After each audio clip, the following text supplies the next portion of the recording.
स्वागत है आपका अपने चैनल एकलव्य स्टडी पॉइंट पे और मेरा नाम है सचिन और आज की इस वीडियो में हम पढ़ने वाले हैं क्लास 12 की हिंदी और अंतरा बुक में से गद्य खंड है जो उसमें जो आपका शेर, पहचान, चार हाथ और साझा, ये जो आपकी लघु कथाएं हैं जिसके लेखक असगर वजाहत जी हैं, इसके एमसीक्यू आज हम देखने वाले हैं। तो आइए वीडियो को स्टार्ट करते हैं।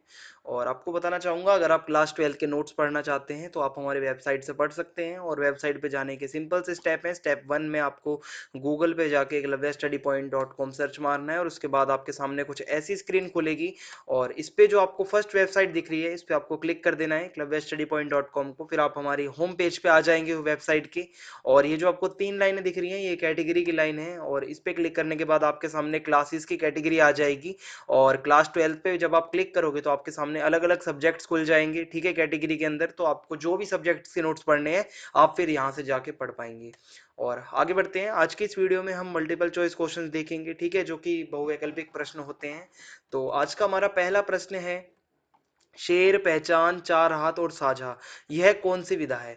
यानी कि ये कौन सी विधा में लिखी गई है, ठीक है, आपको बताना है। तो क है कहानी, क्या ये सब कहानियां हैं? ख क्या ये लघु कथाएं हैं? ग क्या ये संस्मरण है? और घ क्या ये निबंध हैं?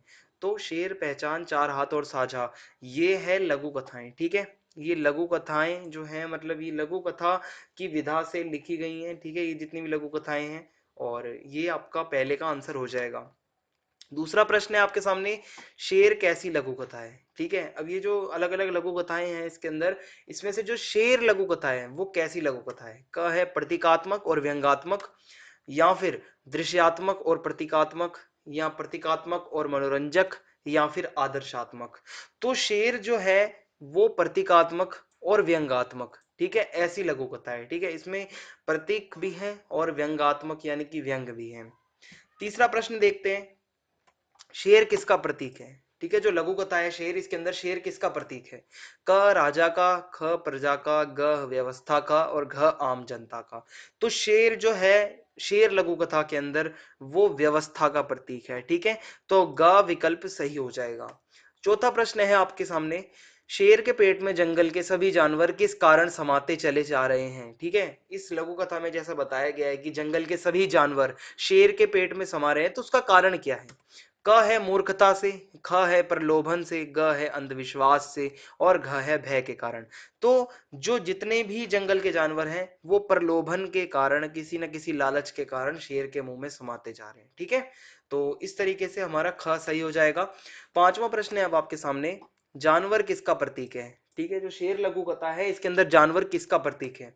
क है आम जनता का, ख है व्यवस्था का, ग है सत्ता का, या घ है इनमें से कोई नहीं। तो देखो, व्यवस्था का तो शेर प्रतीक है और ये जो जानवर हैं ये आम जनता के प्रतीक हैं, ठीक है। तो पांचवे का उत्तर जो होगा वो क होगा। छठा प्रश्न है आपके सामने, गधे को क्या लालच दी गई? ठीक है, इस लघु कथा के अंदर गधे को क्या लालच दी गई? क शेर के मुंह में रोजगार का दफ्तर है, या ख शेर के मुंह में महल है, या ग शेर के मुंह में गाजर है, या घ शेर के मुंह में घास का मैदान है। तो इसमें गधे को तो ये लालच दी गई कि शेर के मुंह में घास का मैदान है, ठीक है। तो घ सही हो जाएगा। सातवां प्रश्न है अब आपके सामने, लोमड़ी को क्या बताया गया? ठीक है, शेर लघु कथा के अंदर लोमड़ी को क्या कहा गया? क कि शेर के मुंह में भोजन मिलेगा, या ख घास का मैदान है शेर के मुंह के अंदर, या ग वहां रोजगार का दफ्तर है, या फिर इनमें से कोई नहीं। तो देखो, लोमड़ी को ऐसा बताया गया कि शेर के अंदर पेट में रोजगार का दफ्तर है, ठीक है, तो इसलिए वो उसमें समाती चली गई। तो ग यहाँ पे सही हो जाएगा। आठवां प्रश्न है अब आपके सामने, कुत्तों से क्या कहा गया? अब शेर लघु कथा के अंदर कुत्तों को क्या कहा गया? का कि शेर के मुंह में हड्डियां हैं या हड्डी है, या फिर शेर का मुंह निर्वाण का एकमात्र मार्ग है, या ग घास का मैदान है, या घ घर है। तो इसका आंसर आप मुझे कमेंट बॉक्स में बताओगे कि शेर लघु कथा के अंदर जो है कुत्तों से क्या कहा गया। नौवां प्रश्न है अब आपके सामने, प्रमाण से अधिक महत्वपूर्ण क्या होता है या क्या है? ठीक है, तो ये काफी इंपॉर्टेंट क्वेश्चन है, ये आने के चांसेस हैं आपके एग्जाम में भी। तो क है जीवन, ख है सत्ता, ग है विश्वास और घ है अंधविश्वास। तो प्रमाण से अधिक विश्वास ज्यादा जरूरी होता है, ठीक है, अधिक महत्वपूर्ण होता है। तो ग यहाँ पे सही हो जाएगा। 10वां प्रश्न है अब आपके सामने, लेखक शेर के कार्यालय क्यों जाता है? ठीक है, इसमें लेखक जो है शेर के कार्यालय क्यों जाता है? का सेवा करने, या खा इच्छा मांगने, या ग रोजगार लेने, या घ सच्चाई का पता करने। तो लेखक जो है वो सच्चाई का पता करने जाता है शेर के कार्यालय, तो यहाँ पे घ विकल्प सही हो जाएगा 10वें प्रश्न का। 11वां प्रश्न है आपके सामने, शेर का मुंह क्या है? ठीक है, शेर का मुंह क्या है? क रोजगार का दफ्तर, या ख घास का मैदान, या ग छलावा मात्र यानी कि धोखा है सिर्फ, या घ इच्छाओं की पूर्ति का मार्ग है। तो देखिए यहाँ पे शेर लघु कथा के अंदर जो शेर का मुंह है, शेर का मुंह मात्र एक छलावा है, एक धोखा है। ठीक है, तो ग विकल्प इसका सही हो जाएगा। 12वां प्रश्न है अब आपके सामने, पहचान लघु कथा के माध्यम से लेखक क्या बताना चाहता है? जो अब अगली आपकी लघु कथा है पहचान, इसमें क्या बताया गया है? क कि राजा को अंधी बहरी और गूंगी प्रजा पसंद होती है, या ख कि राजा को विरोधी प्रजा पसंद होती है, या ग कि राजा को हस्तक्षेप करने वाली प्रजा पसंद है, या घ इनमें से कोई नहीं। तो इस पहचान लघु कथा के अंदर ऐसा बताया गया है कि राजा को अंधी बहरी और गूंगी प्रजा पसंद होती है। ठीक है, तो क विकल्प इसका सही हो जाएगा। 13वां प्रश्न है अब आपके सामने, राजा ने पहला हुक्म क्या निकाला? अब इसके अंदर इस लघु कथा में राजा ने पहला हुक्म क्या निकाला? क राज्य में सब लोग अपने कान बंद रखेंगे, या ख राज्य में सब लोग अपना हाथ कटवा दें, या ग राज्य में सब लोग अपनी आंखें बंद रखेंगे, या घ इनमें से कोई नहीं। तो इसमें राजा ने यह पहला हुक्म निकाला कि राज्य में सब लोग अपनी आंखें बंद रखेंगे। ठीक है, तो इसमें ग विकल्प सही हो जाएगा। 14वां प्रश्न है अब आपके सामने, राजा ने दूसरा हुक्म क्या निकाला? अब इस लघु कथा के अंदर राजा दूसरा हुक्म भी निकालता है, वो क्या था?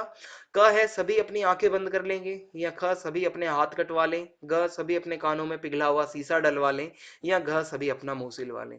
तो राजा ने यहाँ पे दूसरा विकल्प यहाँ पे जब हम देखेंगे कि दूसरा हुक्म जो है राजा ने ये निकाला कि सभी अपने कानों में पिघला हुआ शीशा डलवा लेंगे। ठीक है, तो ग विकल्प इसका सही हो जाएगा। 15वां प्रश्न है आपके सामने, राजा ने लोगों के होंठ क्यों सिलवा दिए? ठीक है, इस लघु कथा में राजा ने लोगों के होंठ क्यों सिलवा दिए?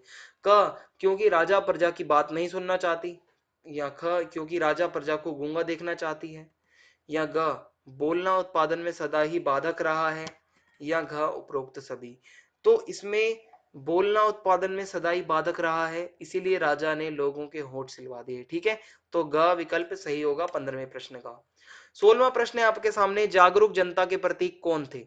ठीक है, जागरूक जनता, क है खैराती रामू छिद्दू, ठीक है, या फिर राजा शंकर छिद्दू, या शंकर भुवन और रामू, या फिर आम जनता और राजा।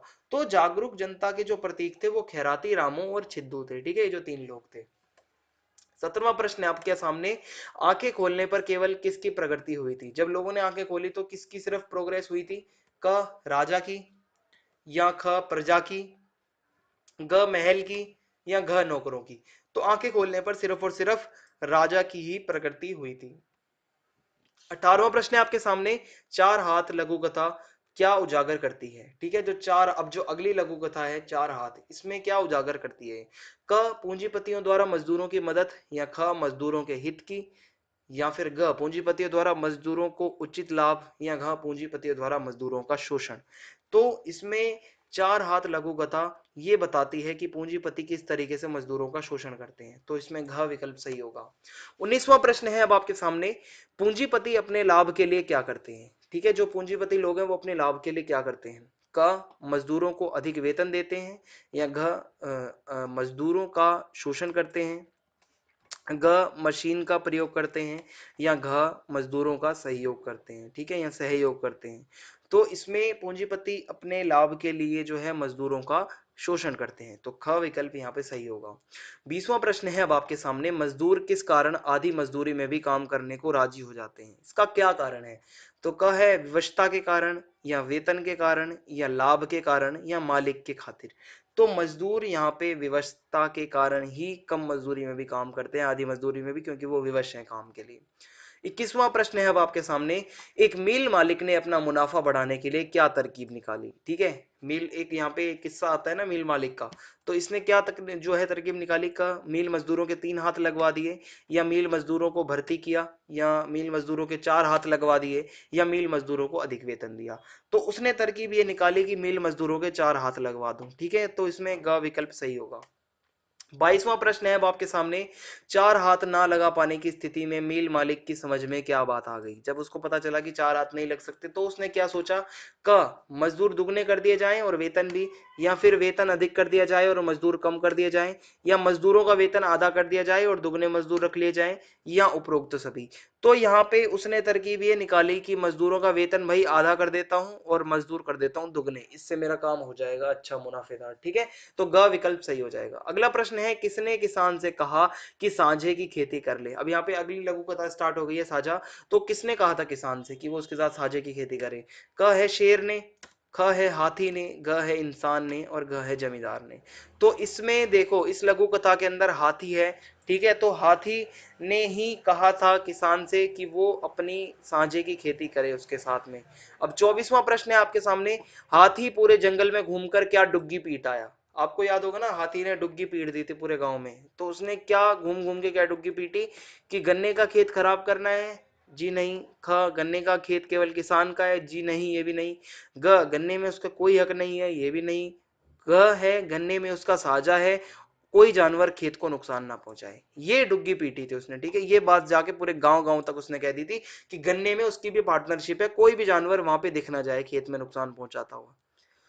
25वां प्रश्न है अब आपके सामने, कौन फसल की सेवा करता रहा। ठीक है, अब आपको बताना है कि फसल की सेवा कौन करता रहा।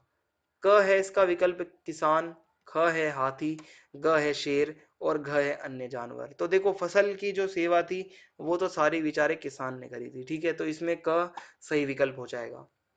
26वां प्रश्न है आपके सामने, किसान क्या चाहता था। ठीक है, क कि सारी फसल हाथी ले जाए, ऐसा तो नहीं चाहता था किसान। सारी फसल वह स्वयं रख ले, ऐसा भी नहीं चाहता था वो। या सारी फसल वह बेच दे, ऐसा भी नहीं चाहता था किसान। फसल आधी आधी बढ़ जाए, ऐसा चाहता था किसान। ठीक है, कि वो चाहता था कि अगर पार्टनरशिप की बात हुई है तो फसल को आधी आधी बांट लिया जाए। 27वां प्रश्न है आपके सामने, गन्ने का एक हिस्सा हाथी की सूंड में था और दूसरा सिरा किसके मुंह में था। ठीक है, तो क है आदमी के मुंह में, या ख है शेर के मुंह में, या ग है जमीन में, या घ है इनमें से कोई नहीं। तो देखो, एक जो हिस्सा था वो हाथी की सूंड में था और जो दूसरा हिस्सा था वो आदमी के मुंह में था। ठीक है, तो इसमें क विकल्प सही हो जाएगा। 28वां प्रश्न अब आपके सामने है, सारा गन्ना किसने खाया। क आदमी ने, ख हाथी और आदमी दोनों ने मिलकर, या ग जंगल के सभी जानवरों ने, या ग हाथी ने। तो सारा जो गन्ना था वो हाथी खा गया अकेले। ठीक है, तो हाथी इसमें सही विकल्प हो जाएगा। 29वां प्रश्न है आपके सामने, साझा के माध्यम से लेखक ने क्या दर्शाया है। क कि साझे की खेती अच्छी होती है, या किसानों की दयनीय दशा का वर्णन किया है। ठीक है, या मिलकर खेती करने की सलाह दी है, या फिर किसान वर्ग की निंदा की है। तो इसमें लेखक ने यह बताया है कि किसानों की दयनीय दशा का वर्णन किया है। ठीक है, कि किसान किस तरीके से मतलब बेचारे, उनको मतलब इतनी कठिनाइयों का सामना करना पड़ता है। तो 30वां प्रश्न है अब आपके सामने, शेर, पहचान, चार हाथ और साझा, ये जो चार लघु कथाएं हैं इनके लेखक कौन है। का है भीष्म साहनी, या फिर रामचंद्र शुक्ल, या ममता कालिया, या फिर असगर वजाहत। तो इसके जो लेखक हैं वो असगर वजाहत जी हैं। ठीक है, तो घ विकल्प यहाँ पे सही हो जाएगा। तो इस वीडियो में इतना ही। अगर आपको वीडियो पसंद आई हो तो आप चैनल को सब्सक्राइब करना बिल्कुल भी ना भूलें। आपका कोई भी डाउट हो तो आप मुझे इंस्टाग्राम पे फॉलो कर सकते हैं, मेरा यूजर नेम आपके सामने है। वीडियो को ज्यादा से ज्यादा आपको शेयर करना है ताकि सभी आपके फ्रेंड्स का भी भला हो सके, और कमेंट बॉक्स में आंसर जरूर बताना जो मैंने क्वेश्चन आपसे पूछा है। जय हिंद, जय भारत, धन्यवाद।